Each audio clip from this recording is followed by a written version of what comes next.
So Krishna begins, the blessed Lord said, again, I shall declare to you this supreme wisdom, the best of all knowledge, knowing which all the sages have attained to supreme perfection.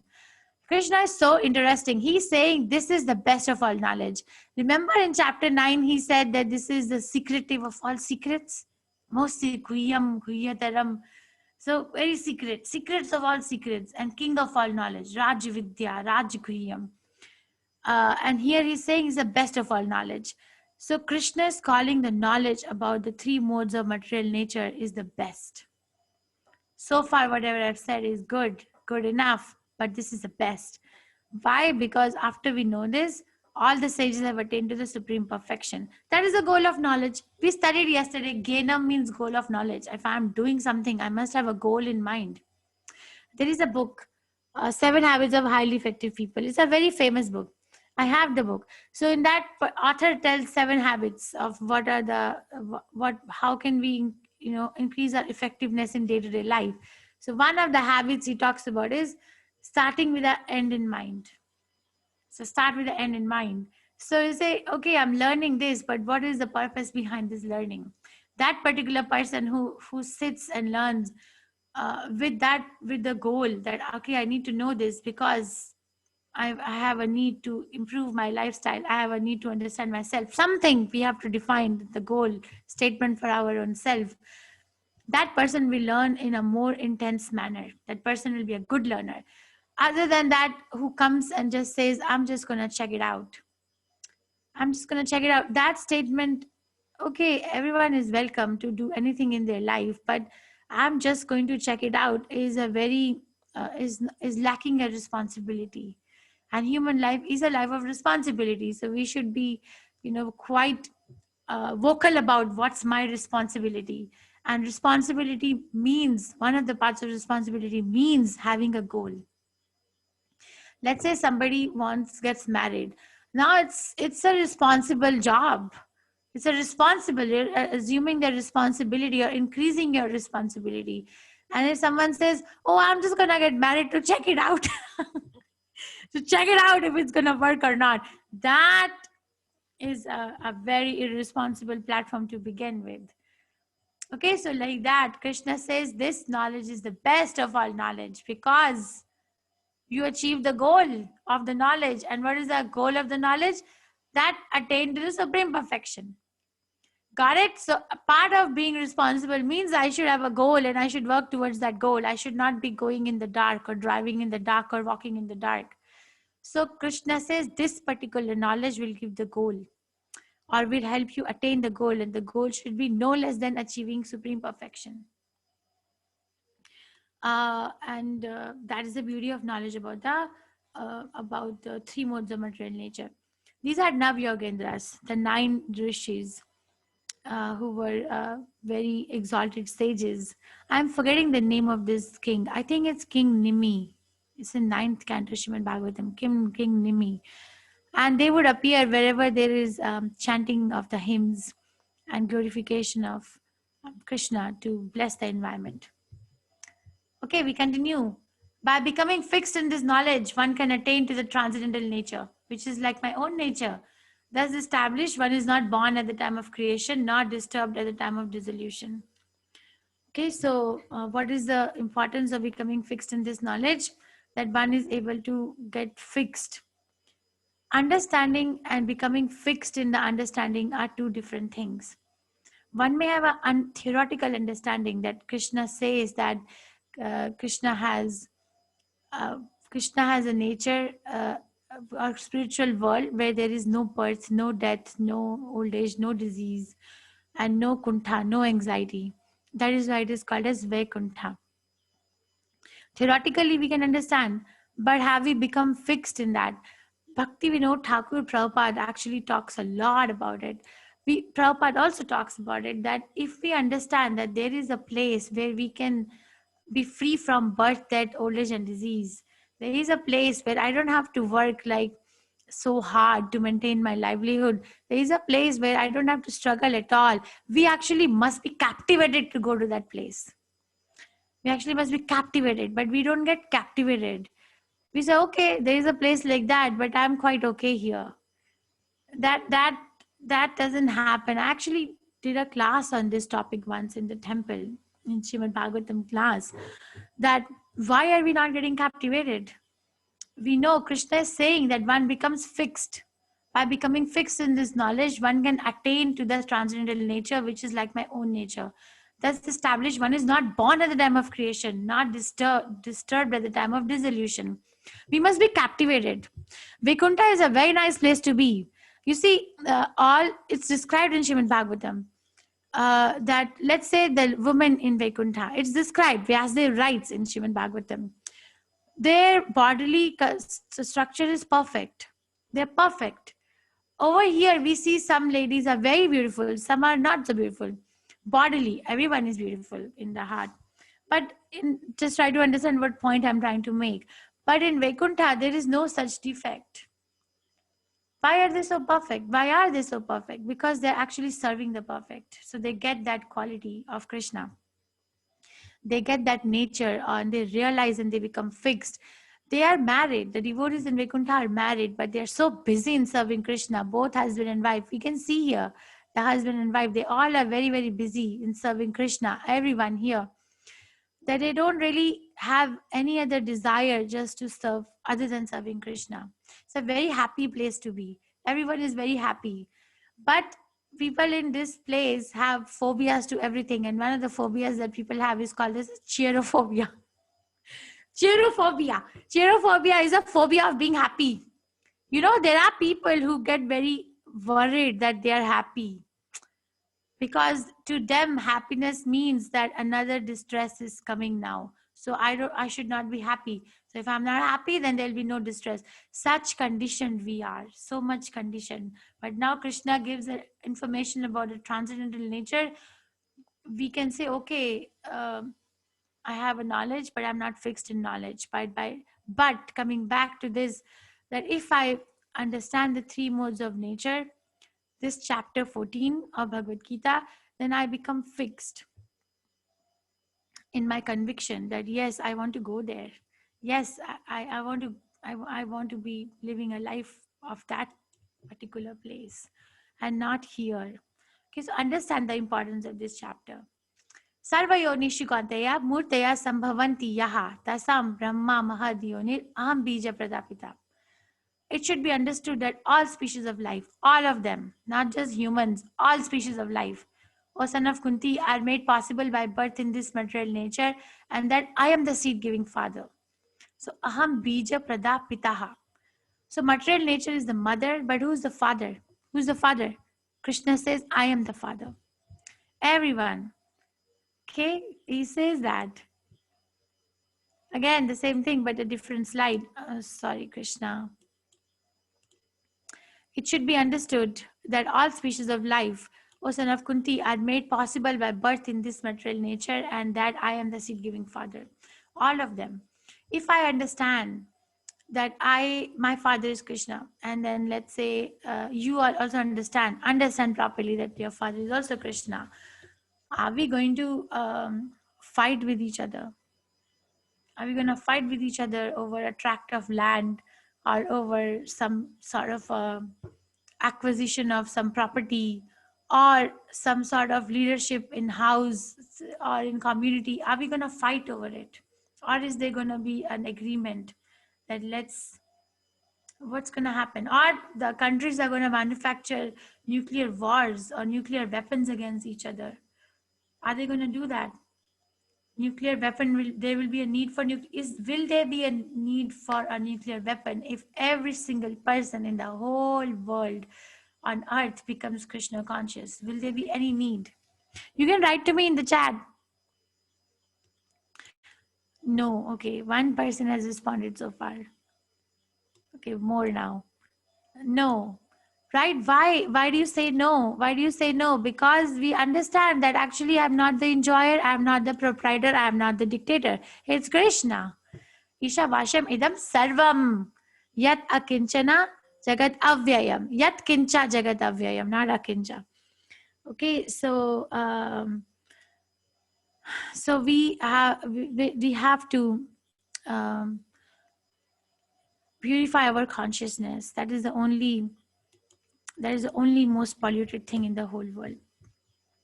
Now we're going to start about the knowledge of three modes of nature. Yes, my nightingale. Vibha. Yes, Mataji. सत्वं रजस्तम इति गुणप्रकृतिसम्भवः निबध्नन्ति महाबाहो देहे देहिनम् अव्ययम्. Thank you.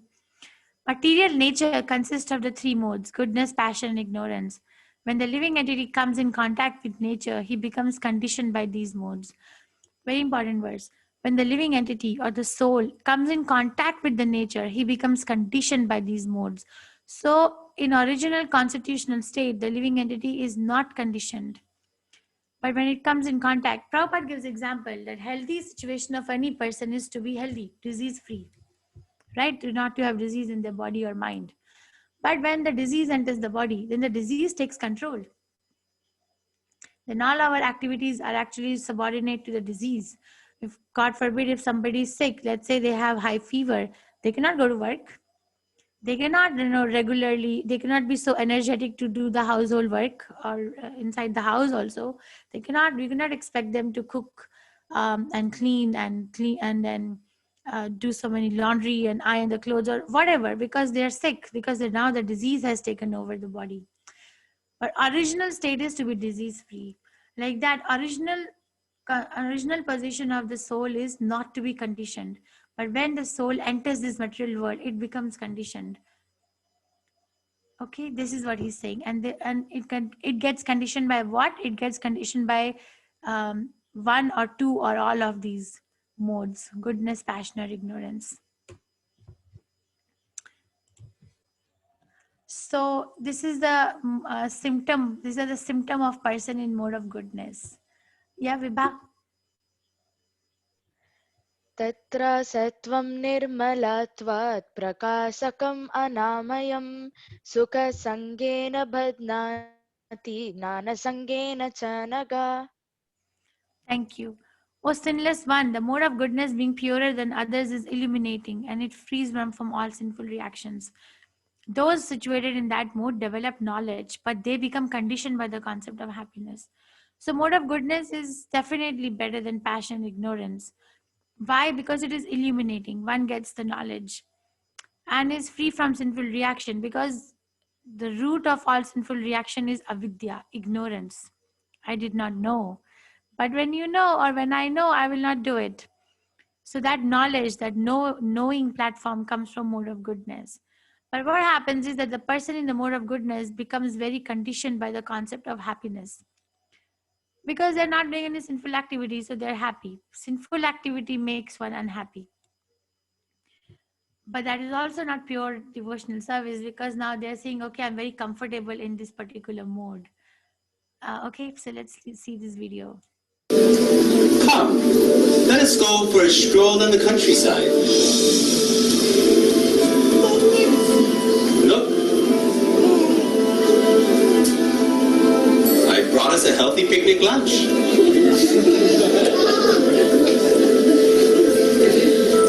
The air is clean here, so peaceful. Here we can get away from the agitating elements of the city. Okay, so a person in mode of goodness will be more inclined to be close to nature, more inclined to have time for their self-development, cultivation. Okay, but then they are still not devotee because they're very much happy with what they are. There's they don't see a reason to go to the transcendental nature of Krishna. Now this is passion. Okay, Vibha. Yes, Mataji. रजो रगत्मकां विद्धि तृष्णसङ्गसमुद्भवं तन्निबध्नाति कौन्तेय कर्मसङ्गेन देहिनम्. Thank you. The mode of passion is born of unlimited desires and longings. O son of Kunti, and because of this, one is bound to material fruitive activities. So, unlimited desires and longings. Unlimited.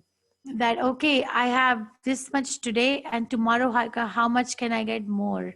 And more, and more. And then enough is never enough. So they work. Workaholics are usually, material workaholics are usually in this particular thing. They want to work. They want to prove a point. They want to do this because they want to get some sort of result back. We all want that, but unlimitedly is what makes passion prominent. Unlimited. What are you doing, man? Out here working on your tan? Honey's the honey Sunday! I bet you forgot about Susie, didn't you? You're supposed to take her to Vegas this weekend. You know, lose your money, Vegas. You'll be rich. You'll reach the top. Just one hitch. You just got stuck. Just get it. Okay, so a lot of aspirations and plans, and the whole life goes. What are you? And this is more of ignorance. Viva, will you chant? Yes. Tamastva ajnanajam vidhi mohanam sarvadehinam pramadalasya nidrabhistannibhadnati bharata. Thank you. Osana Bharata, the mode of ignorance causes delusion of all living entities. The result of this mode is madness, indolence, and sleep, which binds the conditioned soul. So ignorance is like lazy. So people enjoy sleeping. They look forward. Some people enjoy, they just want to sleep 30 hours out of 24 hours. And a person in the mode of goodness cannot understand that what's there in this sleeping. You got enough rest, now get up. What is the reason to sleep 30 hours? 6 hours is enough. But person in the mode of ignorance just enjoys. There's enjoyment. They are enjoying. That's what it means. Or they enjoy being mad. Intoxication makes one mad or indolent or delusion to the real existence. But they enjoy. If you tell them, my dear sir or my dear ma'am, this is not the best way of life, maybe consider, giving up this habit and doing something else. But they said, no, we are very happy. We are very happy. Okay, this is what it is.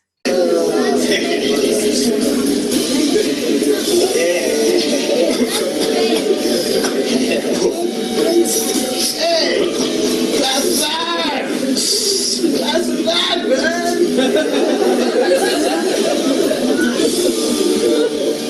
I think you just need to chill with me.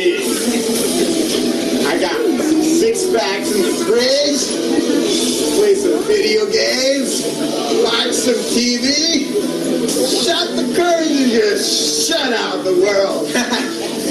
Yeah, good, huh?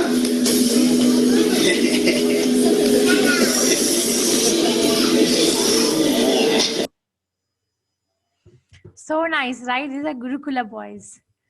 Okay, then what's the result? Now we know the symptoms. Now what is the result? Sattvam sukhe sanjayati. Okay, so person in mode of goodness is happy. Sattvam sukhe sanjayati. Raja karmani bharata. Passion means working and enjoying the fruits of work. Jnanam avritya tu tamaha. So pramadde sanjayate uta. So the mode of ignorance leads one to pramada. Pramade means madness. The mode of goodness conditions one to happiness. Conditions one to happiness. The word is condition. Passion conditions him to fruits of action. Ignorance to madness. This is what is happening to our all of us at some point or the other. Okay, goodness conditions one to happiness. Passion conditions one to fruits of action. Ignorance covering one's knowledge binds one to madness. So much shackled. Sometimes the mode of passion becomes more prominent, defeating the mode of goodness. O son of Bharata, and sometimes the mode of goodness defeats passion. And at other times, the mode of ignorance defeats goodness and passion. In this way, there's always competition for supremacy. So it's not that we are fixed in one mode. No. Let's say in the morning time, mode of goodness is the most prominent mode. That's why it is said that for one's spiritual life, cultivation of spiritual knowledge, best practice is done in the morning. But by morning, after sunrise, let's say from 8 or 9 a.m. till like 5 p.m., passion is prominent. Everyone is running here and there to work. Everyone is running here and there to work or to accumulate the assets to their life. But then in the night, now most of the people are forced to sleep. Even if I don't want to sleep, I feel tired. Why? Because mode of ignorance is now prominent. So there's always a competition for supremacy. We are not on one particular mode all the time. The manifestation of the modes of goodness can be experienced when all the gates of the body are illuminated by knowledge. Person in mode of goodness is full of knowledge. That is why they are happy. Happiness is not from passion or ignorance. It's not. It looks like, but it's actually delusion. Real happiness, not real happiness, but some level of happiness is actually from the mode of goodness. Why? Because one is aware. Knowledge brings happiness. All the gates of body. So there are 9 gates in the human body. Let's see. So 2 nostrils, 2 ears. So that becomes 4, and then 1, 5 mouth, then 2 eyes, 6 and 7. And then 8 is organ of evacuation, 9 is organ of reproduction. 8 and 9. So these are the 9 gates. In Vaishnava culture, I have seen when someone leaves their body, the pujari does the worship in to the deities to close all the 9 gates. Now they close all the 9, the navagraha, not nava, that's planet, 9 gates they close. I have seen that being done, that the soul has not left, so we are going to close these gates. But person in more of knowledge or more of goodness, who's in knowledge, is happy because they are illuminated. O chief of Bhartas, when there is increase in the mode of passion, the symptoms of great attachment, uncontrollable desire, hankering, and intense endeavor develop. I will give Prabhu's example, Namanish Prabhu's example. Namanish Prabhu gives this example. Let's say that somebody wants to become extremely rich. Okay, and then they choose a profession that they're going to open a petroleum company, a petroleum plant.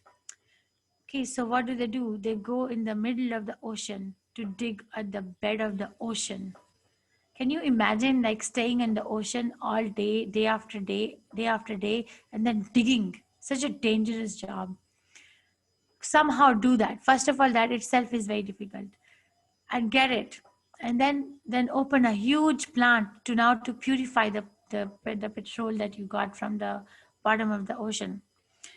And then make arrangements to distribute it to all over the world, to this place, to that place. So have retails, this place, that place, that place. That is intense hankering, intense desire. We are actually collectively responsible for it because we have made this civilization as a motor car civilization, and motor car needs this petrol to run on. And now when somebody's passion to earn a lot of money is working because we have given them the platform now.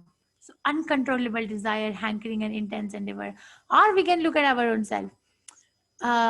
Before I came to Krishna consciousness, whenever I used to open my closet, it was always full of clothes, but I would always think I have no clothes to wear. But there are so many clothes under my vision. But the thing was, I have no clothes to wear. So that's hankering. I want more and more and more and more because I don't have anything. That's mind's function. Okay, so that's mode of passion. Mode of ignorance, O son of Kuru, when there is an increase in mode of ignorance, madness, illusion, inertia, and darkness are manifested. I always forget to change this picture or add one more picture.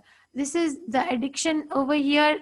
Probably the picture depicts a person who is victimized by addiction to some intoxicant, right? But today's world, that is not the number one addiction. The number one addiction is entertainment. Unrestricted, uncontrolled entertainment. We don't understand the dangerous effects of unrestricted attachment to entertainment.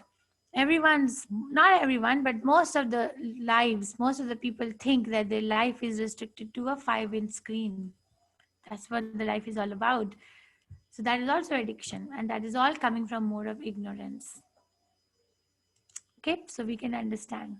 When one dies, now so far we discussed the symptoms. We also discussed the activities of one in mode of goodness, passion, or ignorance. Now Krishna is going to reveal what happens when one dies in one particular mode. So when one dies in mode of goodness, he attains to the pure higher planets. So pure higher planets. Mind you, person is not going to Vaikuntha Loka. Still going to the material planet, but bigger than Earth. Swargalok or Brahmalok or Satyalok, somewhere like that. But not to Goloka or Vaikuntha Lok. Does anyone know what pastime is this? What's happening here? Anyone of the admins? What's happening here? What's happening?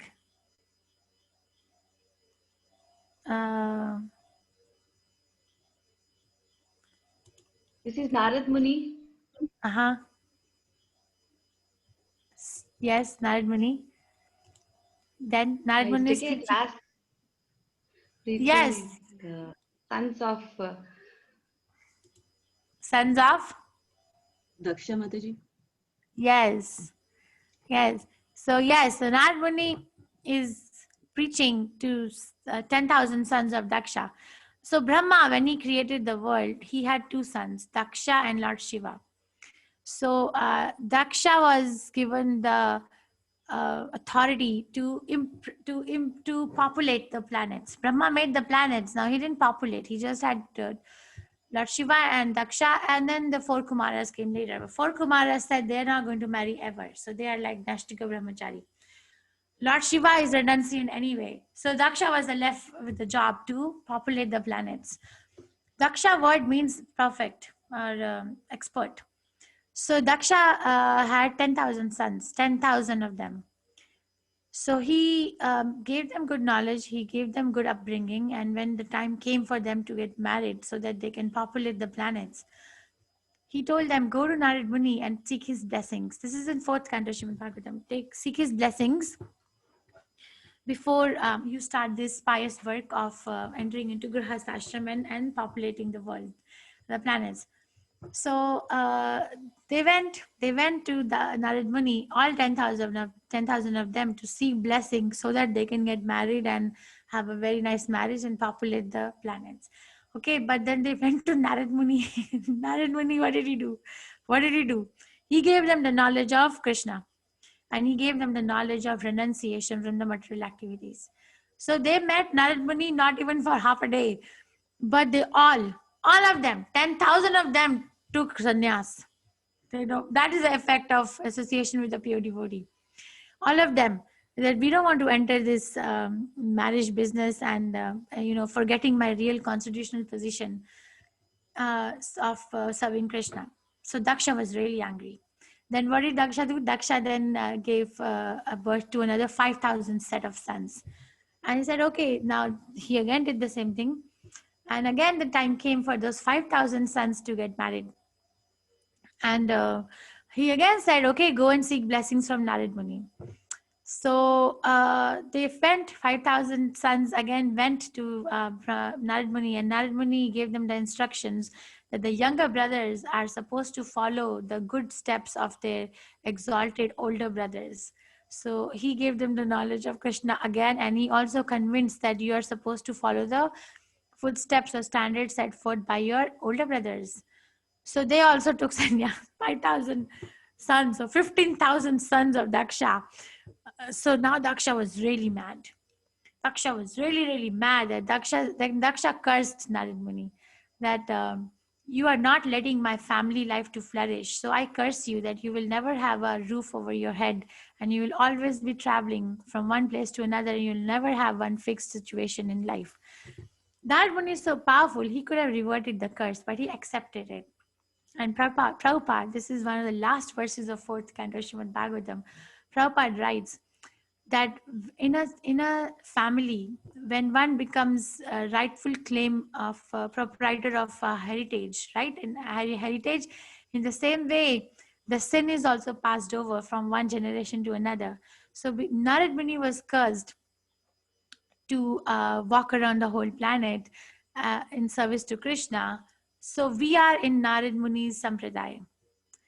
So we share Narad Muni's curse. That is why I am not able to sit at one place, But at this old age, I request some of my sincere disciples to share this curse of Narad Muni with me so that I can sit down and write. Prabhupada wrote that. It's written. I have read it. So all the sannyasis I've seen, they don't have any fixed residence. They're always living in the suitcases because they are sharing this curse of Narad Muni. So empowering. Okay. Anyway, that's a tangential talk. So when one dies in the mode of passion, he takes birth among those engaged in fruitive activities. And when he dies in the mode of ignorance, he takes birth in the animal kingdom. Okay, so when one dies in the mode of passion, then fruitive activities. I want to do more activity. But when one dies in mode of ignorance, then animal kingdom. Ignorance means that, I gave this example, right? That sleeping, for example, let's say this person enjoys sleeping. You go and wake them up and they say 5 minutes more, 10 minutes more, 1 hour more, 2 hour more. It's not that they are suffering or they're tired. No, they're just enjoying it. So the nature is observing, Paramatma in the heart is observing. So the next body is going to be animal where you can sleep 6 months out of 1 year. What about 30 hours a day? 6 months out of 1 year can be, spent in enjoyment. So very dangerous. Karanam guna sangasya shadasar janma yonishu. Whatever I'm associating with, I'm going to get that kind of a body. I am making my body. I am responsible. Okay, Vibha. Yes, Mataji.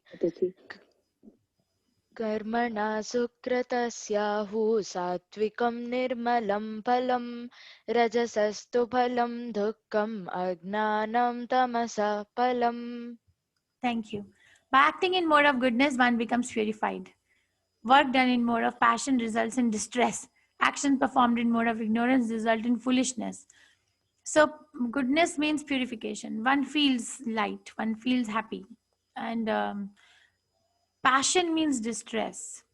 It may become as nectar in the beginning, but it is actually poison at the end. Mode of passion is like that. It is. Let's say somebody is very passionate to enjoy by going to a bar. It's on a weekend. They just want to go, and which is very prominent in the Western countries. And I hear that it is becoming very prominent in India too. That let's celebrate. And how do we celebrate? Let's go and have a party and let's drink some alcohol. That's celebration. So because it's a weekend, because we worked so hard all week, so now we deserve this. This is a well deserving. They are. It sounds so convincing, right? When I say like this, that it's a very well deserved break in a bar. Let's sit down here and drink this cup. So they begin. It feels like a nectar in the beginning. But what happens slowly, somebody becomes an addict to this habit. Then what happens? There is distress, right? There is suffering. If someone becomes addicted to this celebration, this kind of a celebration is stress. Or if someone is very addicted to earning a lot of money. So they earn a lot of money. They begin with this, I'm going to earn a lot of money. I'm going to be like so rich. Okay, they get that. Krishna allows. Okay, you want this? Okay, I'll give you. Krishna gives. Then what happens? Then there's a lot of insecurities. My money may not be stolen. Or I will have so many enemies, because people who are rich have a lot of enemies. Everyone is sitting on the edge of their life. Oh, I may not be killed. I need some sort of security around me. Oh, I have to secure now. Oh, my company may not fall down, because there have been so many kings who have fallen down. So what a small businessman or so-called businessman of this world. So many distresses we buy when we do a sense gratification. And ignorance is foolishness. It's totally foolish to spend time in something which doesn't deserve our time. From the mode of goodness, real knowledge develops. From the mode of passion, grief develops. From the ignorance, foolishness, madness, and illusion develops. It cannot get more clear than this. Krishna has repeated the same thing so many times in this chapter. It cannot. Mode of goodness, real knowledge develops. Passion, grief develops. I want more. Because they're always seeking more and more. Why are we so anxious and unhappy. Why? Because we are always wanting something more, more, more. That is the reason. I don't have this, I want this, so I am unhappy. I have this, but I have a fear that I will lose this, so I am unhappy. So that's grief, always grieving, always sad. And more of ignorance, madness, foolishness, and illusion will develop. Does not know what to do and what not to do. Again, the same thing. Okay. Urdhvam gachanti satvastha, madhye tishthanti rajasa, jaganaya guna vrittistha, adho gachanti tamasa. What happens? Those situated in the mode of goodness gradually go upward to the higher planets. Those in the mode of passion live on the earthly planets. And those in the mode of ignorance go down to the hellish worlds. So we are deciding to a large extent where we are going to go next based on what I'm doing right now. Okay, so this is one universe. So mode of goodness leads one to the higher planets, one of these planets. Mode of ignorance leads one to the hellish lower planets. Mode of passion keeps one in the earthly planet, where fruitive activities are very common. We don't hear about industries and companies and environmental problems and all from the Shastras happening in any one of these lokas, Satyalok, Tapalok, Janalok. We don't hear that Indra is dressing up in the morning, having breakfast in the car because he's running late for his office. We don't hear that. Okay, it's the fruitive activities are only happening on the earth. We don't hear that even from the hellish planet. Fifth canto describes every single thing. What are the qualities or activities of earth? What are the activities of each one of these planets up and each one of the planets below? Everything is revealed. Nothing is a secret. We are just not opening it, but it's there. So we don't hear that. When you see that there is nothing beyond these modes of nature in all activities and that the Supreme Lord is transcendental to all these modes, then you can know by spiritual nature. First, we have to see ourselves. See, this is Krishna consciousness. First, we see where am I? And then, when I understand what is my position, then only I can understand what is Krishna's position. Otherwise, we will go on with the concoction that Krishna is also like me, or I am also like Krishna. We are all buddies. We are all Krishna. All these things cannot be understood. Krishna remains hidden. He remains hidden. Why he remains hidden? Because I'm not ready. I will not understand his position. But when we understand, it begins with the understanding of the self. Okay, it's not about fixing others or fixing the world. It's more about fixing my own self first. First, fixing my own self. Then when I fix myself and I get the knowledge and I, practice that knowledge, then I can see that, whoa, I am actually bound by mode of goodness, passion, ignorance. But Krishna is the master. Krishna created this. Krishna is not bound. I am dancing like a puppet in these modes. When the embodied being is able to transcend these three modes, he can become free from birth, death, old age, and distress, and can enjoy the nectar even in this life. This is a very powerful verse. People think that we have to die to become liberated. And here Krishna is saying, no, you can enjoy liberation even in this particular life, in this particular body that we are sitting in right now. What is the formula? Transcend the three modes. Transcend even the mode of goodness. Mode of goodness is also binding.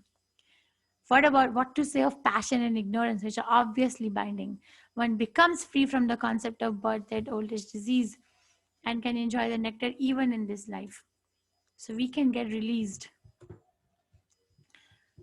Okay, so again, the same verse. And this is one such nectar.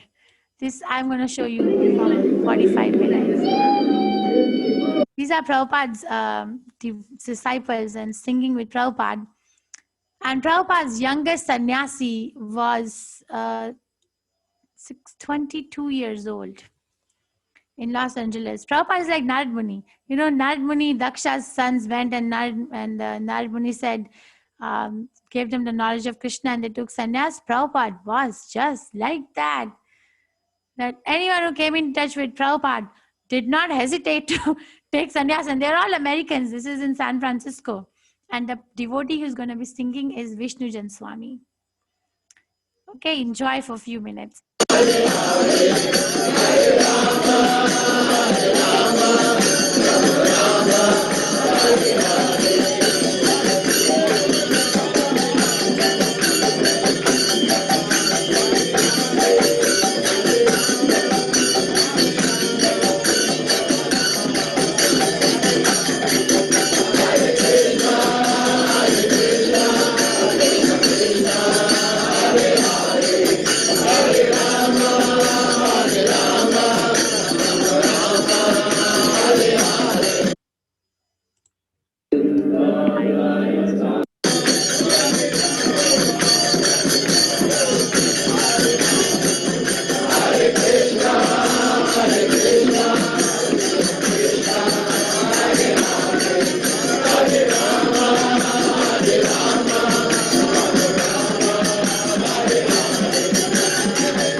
So nice, right? I can watch it every day. So Vishnu Swami was about, I think, 22 or 23 years old when he came to Prabhupada. And Prabhupada gave him sannyas. And he was so attached to the holy name that he used to go on the streets of San Francisco and Los Angeles every day to do street sankirtan. He was such an expert mridanga player that he used to play mridanga 6 to 8 hours every day. So his fingers will bleed because, you know, if you have ever played mridanga, it's kind of like it hurts. So he did not stop. You know what he did? He used to put coin like nickel on the tip of his fingers and then tape the coin, and then put gloves, the woolen gloves, and then still go out and perform the kirtan. So even in the hot weather, they would still do it because he just couldn't stop. So happy, so happy. So Arjuna inquired. This question was asked by Arjuna in 2nd chapter also. Oh my dear Lord, by what symptoms is one known who is transcendental to those modes? What is his behavior? And how does he transcend those modes? Or how does he transcend the modes of nature? So basically, Arjuna is again asking the question, the symptoms of Astita Dhir Muni, Astita Pragna. He asked these questions in second chapter also, that what are the symptoms of Astita Dhir Muni? How does he sit? How does he walk? And how does he talk? Here he's talking again symptoms, behavior, and how does he get to the platform where he is. Symptoms. Krishna explains, Blessed Lord said, he who does not hate illumination, attachment, and delusion when they are present, nor longs for them when they are disappear, who is seated like one unconcerned, being situated beyond these material reactions of the modes of nature, who remains firm, knowing that the modes alone are active, who regards alike pleasure and pain, and looks on a clod, a stone, and a piece of gold with an equal eye, who is wise and holds praise and blame to be the same, who is unchanged in honor and dishonor, who treats a friend and foe alike, who has abandoned all fruitive undertakings. Such a man is said to have transcended the modes of nature. Phew. So who is there in this room who has done it? I don't think anyone. So mam chayo avyabhicharena bhakti yogena sevate sagunan samatityetan brahma bhuyaya kalpate. One who engages in full devotional service, does not fall down in any circumstance, at once transcends the modes of nature, and thus comes to the level of Brahman. Okay, so one who engages in full devotional, engagement in service. The key word is service, not just sitting and talking, but executing of what we are learning. That is devotional service under the supervision of Guru, Sadhu, and Shastra. That gives us the strength that we are not going to fall down. Then we can transcend. Okay, it's not so easy. Brahmano hi pratishtaham amrata vyayasya cha shashvatasya cha dharmasya sukhasya antik. Oh Krishna, I always get stuck in this word. Sukhasya kantikasya cha. And I am the basis of the impersonal Brahman, which is a constitutional position of ultimate happiness, which is immortal, imperishable, and eternal. So this is a question. This is the answer for the question that whether God is energy or God is a person. Is a question. Is the answer. Krishna himself is saying that I am the basis of impersonal Brahman. So Krishna is the basis. So behind impersonal Brahman, there is a person. And Krishna is saying, I am that person. So Krishna is the basis of impersonal Brahman. And impersonal Brahman is a constitutional position of ultimate happiness, which is immortal, imperishable, and eternal. Okay? This is what we studied today. If you can take home that there are three modes of nature, goodness, passion, ignorance, and we are all in the modes of nature. And there is another nature beyond these three modes, which is transcendental nature, which is the nature of Krishna himself, where we can be, and our goal is to attain to that nature if I want to stop the repetition of birth, death, old age, and disease. The whole chapter is about this. Conditioning of modes of nature from verse 1 to 9. Idam jnanam upashritya. Krishna considers this knowledge of modes of nature as the best of all knowledge. So far, whatever he has done, he says this is the best of whatever I've spoken so far. Characteristic, action, and death in the modes. From verse 10 to 18, Yada Sattve Pravarditu. And transcending the modes, that Arjuna asked that question in verse 21, symptoms, and then how does he transcend, and how does he get there? So not how does he get there. I'm missing one question. What is the behavior? So what are the symptoms? What is the behavior? And how does he transcend the modes of nature? So this is all described in the last part.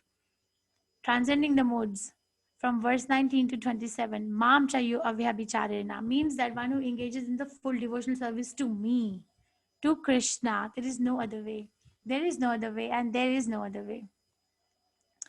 Okay, so I have two questions before we have our guests for the day. So you'll have to scroll for the questions. What are the three modes of material nature? Human beings, animals, nature, good, bad, ugly, goodness, passion, ignorance, air, water, fire. What are the three modes? And the second question is, how do those situated in mode of goodness become conditioned? by expecting fruits of karma, by having the sense of happiness and knowledge, by becoming very lazy person, by having association of like-minded friends. How does a person in mode of ignorance, goodness become conditioned?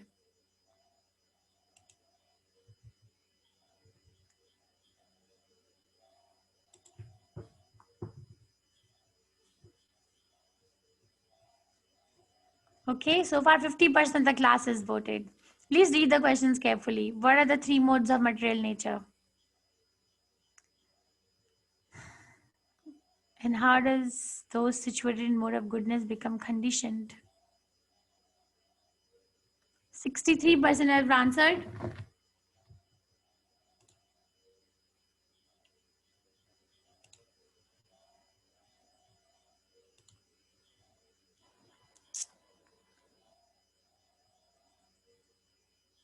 I'm seeing that more number of people have answered first question and comparatively less have answered second question. So is it because there is a problem in scrolling? You will have to scroll. I have presented to you both the questions simultaneously. There's usually like a next button, Mataji. They have to click. Next button. Yeah. Okay. I'm still seeing that there's more response in first and second. Okay, I'm going to end the polling. Let's share the results. What are the three modes of material nature? So this is like the basic question of this chapter. Three modes of material nature are goodness, passion, ignorance. Now everything else is a made up thing. How do those situated in mode of goodness become conditioned? By having a sense of happiness and knowledge. Remember I showed you the video of Gurukul boys performing? This was the one. Oh, sinless one. The mode of goodness being purer than others is illuminating. It frees one from all sinful reactions. Those situated in that mode develop knowledge, but they become conditioned by the concept of happiness. So even mode of goodness is conditioning, because it conditions one to the concept of being, I'm so knowledgeable. Okay. Tomorrow I will share for my further classes links with all of you. Let's see if our guest is here. If he's not here yet, then we can take one or two questions. Lakshmi Mataji, your hand is raised. I am not going to make breakout rooms because hopefully our guest will join. Yes, Lakshmi Mataji. Hare Krishna Mataji. Hi, Krishna. Mataji, in this slide, the second last slide, that is 13.22 to 25 verse. You mean 14th chapter? Okay. That is what it was written 13. So I doubt if it is from the 13th chapter or 14th. The symptoms of, yeah, this one. Thank you. 14th. Okay, Mataji, in that, what is the second line meaning? Attachment, and then you long for the attachment? We shouldn't have Does attachment. not hate elimination, attachment and delusion when they are present, nor longs for them when they disappear. Yeah, and you long? Not. Long misses them, misses being attached, or misses hating someone, or misses being in knowledge. Mataji, we are on the mental level. Mind has a duality. So the duality is like, I want something and I am lamentation and hankering. I want something and I'm grieving or I'm lamenting for something which I have lost, which I had, I lost it, and I'm wanting something. So lamentation and hankering. Basically, in nutshell, this person is free from lamentation and hankering business. Okay. Mataji, one more question. Mataji, this is just from my point of view. Mataji, we tend to see that everybody, we take auspicious time for doing everything, right? So that is like we want to do everything, that the result has to come out in a good way. That is why we check for the auspicious of birth or anything you buy. So is that required, or in a mode of goodness, you know that Krishna will take care of everything, that let it happen on its own? Should we have that kind of a mentality that everything is anyway destined to happen? Should we go off that? We have to be very, very honest to our elevation in Krishna consciousness. Okay, if I am very, very elevated in Krishna consciousness, then this question will also not come in the mind. Okay. Okay, the very fact that this question comes in our mind, it means that we have a lot of work to do still. Yes, Mataji. Hi. Hare Krishna. Hare Krishna. Okay, very quickly. I don't think I'll be able to take all the questions, but Smita Mataji, go ahead very fast. Yeah, I have only one If he question. joins, then I'm going You to start. talk about the mode of goodness, which comes with 9 gates. I am missing 2 gates. Just repeat 9 gates quick. 2 eyes, so 1 and 2. 3 and Okay, 4, 2 ears. okay, Let's see. 3, 4, 5. So 2 nostrils. That becomes 5 and 6. 1 mouth, I 7. got it. An organ of evacuation, organ of reproduction. So 8 and 9. I missed nostrils. Thank you. Thank you. Shri Vidya Mataji, very quickly. Where are you? Yes, Mataji. Hare Krishna. Mataji, you told that you will share the number. Mataji, Yes. number? Yesterday I had sent you the mail, no? Like one doctor in UK, she told that she'll share the number. Oh, I actually didn't check I had so many classes yesterday. I hardly Okay. did anything else other than giving class. Sorry, Mataji. I will check my emails today and I'll send it. I got Yeah, the yeah. email. Yeah. Yeah. Thank you, Mataji. Yeah. Sorry. Sadhana Kishore Prabhu. Hare Krishna Mataji. Yes, Hare Krishna. Quick questions, Mataji. The recordings that are being sent after each and every session, will these recorded will this recorded content be available after the 18 days so that we can refer Yes. them? That Yes. super. Yes. Okay. Hare The Krishna. second Oh, sorry, Prabhu. Unmute yourself. Our guest is here, but unmute yourself.